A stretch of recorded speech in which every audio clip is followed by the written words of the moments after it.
अस्सलाम वालेकुम dear students, welcome to science sense YouTube channel. आज के लेक्चर में हम फाइलम प्लेटीहेल्मिन्थीस के बारे में पढ़ेंगे।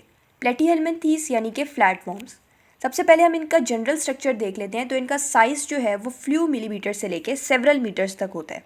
फ्यू मिलीमीटर्स में प्लेनेरिया आ जाता है, जबकि सेवरल मीटर्स में टेपवर्म आ जाता है। इनका body structure dorso ventrally compressed होगा और ये सॉफ्ट बॉडीड एनिमल्स होंगे और इनके अंदर बायलेटरल सिमेट्री मौजूद होगी। अब प्लेटीहेल्मिन्थीस जो थे वो पहले एनिमल्स थे जिनके अंदर ट्रिप्लोब्लास्टिक ऑर्गेनाइजेशन देखी गई।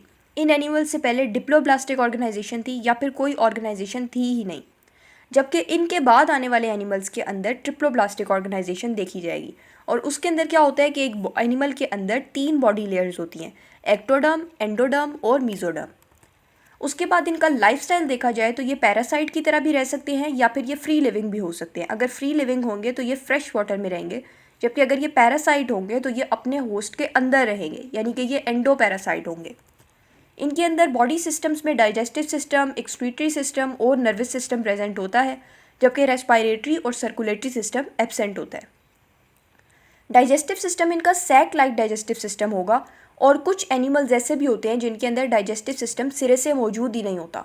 उन एनिमल्स में हमारे पास टेप वॉर्म की एग्जांपल आ जाती है। उनके अंदर क्यों मौजूद नहीं होता ये हम आगे जाने पे डिस्कस करेंगे। अभी हम बाकी सिस्टम्स को डिस्कस कर लेते हैं कि एक्सक्रीटरी सिस्टम इनके अंदर फ्लेम सेल्स के ऊपर कंसिस्ट करता है और नर्वस सिस्टम इनके अंदर वेल डेवलप्ड होता है। ये पहले एनिमल्स थे जिनके अंदर पहली बार नर्वस सिस्टम जो था वो वेल डेवलप था। इससे पहले वाले एनिमल्स के अंदर वो फॉर्म ऑफ नर्व नेट था, लेकिन यहाँ पे ये वेल डेवलप नर्वस सिस्टम है और रेस्पिरेटरी और सर्कुलेटरी इनके अंदर एब्सेंट है। उसके बाद इनकी मूवमेंट की बात की जाए तो जो फ्री लिविंग फॉर्म्स हैं वो मोटाइल हैं, यानी कि वो मूव कर सकती हैं, लेकिन जो पैरासाइट्स हैं वो सेसाइल हैं, यानी कि वो मूव नहीं कर सकती। इनके अंदर रिप्रोडक्शन सेक्सुअल रिप्रोडक्शन भी हो सकती है और एसेक्सुअल रिप्रोडक्शन भी हो सकती है। एसेक्सुअल रिप्रोडक्शन जो है वो फिशन के ज़रिए से होगी।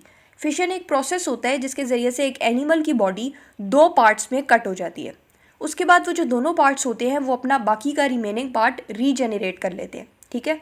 तो इस प्रोसेस को कहते हैं फिशन। और जो हमारे पास फाइलम प्लेटीहेल्मिन्थीस है वो फिशन करता है, एसेक्सुअल रिप्रोडक्शन करता है फिशन के ज़रिए से। इसके अलावा जो एनिमल सेक्सुअली रिप्रोड्यूसिंग होते हैं वो हर्मेफ्रोडाइट होते हैं, यानी कि उनके अंदर मेल रिप्रोडक्टिव ऑर्गन भी होगा और फीमेल रिप्रोडक्टिव ऑर्गन भी होगा एक ही एनिमल के अंदर। तो इस तरीके से उनकी सेक्सुअल रिप्रोडक्शन भी हो जाती है और इनके अंदर लार्वल फॉर्म भी मौजूद होती है। अब अगर हम इनकी एग्जांपल्स देखें तो हमारे पास फ्लैट वॉर्म्स में आ जाते हैं प्लेनेरिया, लिवर फ्लूक और टेप वॉर्म।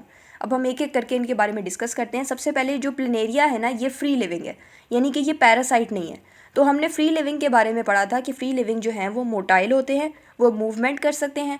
इसके अलावा उनके अंदर डाइजेस्टिव सिस्टम प्रेजेंट होता है, एक well develop sac like digestive system इनके अंदर प्रेजेंट होता है। तो उसके अंदर हमारे पास एग्जांपल आ जाती है प्लेनेरिया की, जिसका जो बायोलॉजिकल नेम है वो है डुगेसिया और हम उसको कॉमनली प्लेनेरिया कहते होते हैं। सेकेंडली हमारे पास आ जाता है फेसिकोला हिपैटिका, इसका कॉमन नेम है लिवर फ्लूक। अब ये जो लिवर फ्लूक है ना, ये पैरासाइट है और ये एंडो पैरासाइट है शीप की भी और ह्यूमन की भी, यानी कि या तो ये शीप के अंदर रहेंगे या ये ह्यूमन बींग्स के अंदर रहेंगे। और इनकी लाइफ साइकिल जो है वो 2 होस्ट के अंदर कंप्लीट होती है। अब जो ये लाइन लिखी है इसका क्या मतलब होगा, it completes it's life cycle in 2 host. इसका मतलब है कि लिवर फ्लूक पहले एक एनिमल का पैरासाइट बनता है, जैसे कि फ़र्ज़ करें अगर वो पहले शीप को उसने इन्फेक्ट किया है तो उसने शीप से एनर्जी, फूड, ये सारा कुछ लिया है और अपने बॉडी सिस्टम्स चलाए हैं। उसके बाद उसने ह्यूमन बींग को इन्फेक्ट किया और ह्यूमन बींग उसका सेकंड होस्ट था। ह्यूमन बींग के बाद इसके 2 होस्ट ख़त्म हो जाते हैं तो इसका लाइफ साइकिल भी ख़त्म हो जाता है और लिवर फ्लूक की डेथ हो जाती है। अब एंडोपैरासाइट के लिहाज से मैंने आपसे कहा था कि डाइजेशन के बारे में मैं आपको बाद में बताऊंगी। देखिए बेटा, जो फ्री लिविंग फॉर्म्स होती हैं ना वो अपना डाइजेस्टिव सिस्टम अपने सैक लाइक डाइजेस्टिव सिस्टम के ज़रिए से चलाती हैं, जबकि जो पैरासाइट्स होती हैं ना उनको अपने डाइजेस्टिव सिस्टम की ज़रूरत ही नहीं होती, क्योंकि वो जिस भी अपने होस्ट के साथ अटैच्ड होती है ना उस होस्ट का फूड, एनर्जी, ये सारी चीज़ें तो वो उसको सक कर लेती हैं। तो फिर इनको अपने डाइजेस्टिव सिस्टम की ज़रूरत नहीं पड़ती, ये उन्हीं के डाइजेस्टिव सिस्टम के अंदर से उन्हीं के फूड को निकाल लेती हैं और उसको अपने लिए इस्तेमाल कर लेती हैं। इसीलिए जो पैरासाइट्स होते हैं ना उनके अंदर डाइजेस्टिव सिस्टम मौजूद नहीं होता। सेकेंडली हमारे पास एंडोपेटेनिया सोलियम की एग्जांपल आ जाती है, जिसको हम टेप वॉर्म कहते हैं। जो टेप वॉर्म है वो भी एंडो पैरासाइट है, ह्यूमंस का, कैटल का या फिर पिग का।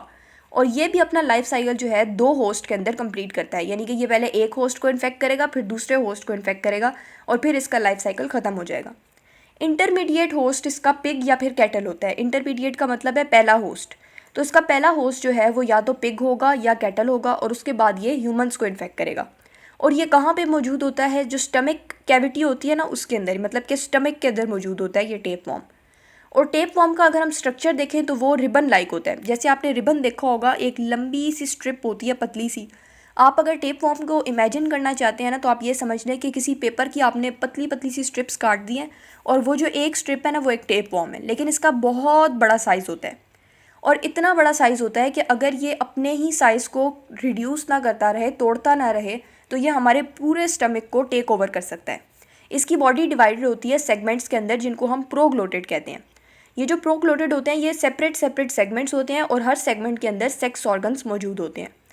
टेपवॉर्म जो है वो आहिस्ता आहिस्ता अपने सेगमेंट्स को तोड़ता जाता है। The segments continue to break off and are passed out from the intestine along with the faeces. ये आहिस्ता आहिस्ता अपने सेगमेंट्स को तोड़ता जाता है और वो जो सेगमेंट्स होते हैं वो फीसेस के ज़रिए से बॉडी से बाहर आते रहते हैं। अगर तो ये काम ना हो, यानी कि उनके सेगमेंट्स टूटे नहीं जबकि वो बड़ा ही होता जाए, तो हमारे पूरे स्टमक को वो टेक ओवर कर लेगा और हमारे लिए ज़िंदगी मुश्किल हो जाएगी। इसीलिए अल्लाह ताला ने ये निज़ाम बनाया है कि बेशक ये एंडोपैरासाइट है, बेशक ये हमारी बॉडी के अंदर रहेगा, हमें इन्फेक्ट करेगा, हमें हार्म भी करेगा, लेकिन फिर भी इसके सेगमेंट्स को तोड़ने का एक तरीका बनाया गया है जिसके ज़रिए से आहिस्ता आहिस्ता करके उसके जो पीछे के सेगमेंट्स होते हैं वो टूटते जाते हैं और ख़त्म होते जाते हैं, बॉडी से बाहर आते जाते हैं और आगे से नए सेगमेंट्स बनते जाते हैं। तो ये टेपवॉर्म का लाइफ साइकिल होता है। 2 होस्ट के बाद इसका लाइफ साइकिल ख़त्म हो जाता है, यानी कि ये मर जाता है। और बिल्कुल ये भी लिवर फ्लूक की तरह ही तकरीबन सिमिलर ही है। तो उम्मीद करती हूँ आपको ये लेक्चर समझ आ गया होगा। कोई भी क्वेश्चन हो तो आप मुझसे कमेंट्स में पूछ सकते हैं। Thank you so much and अल्लाह हाफिज़।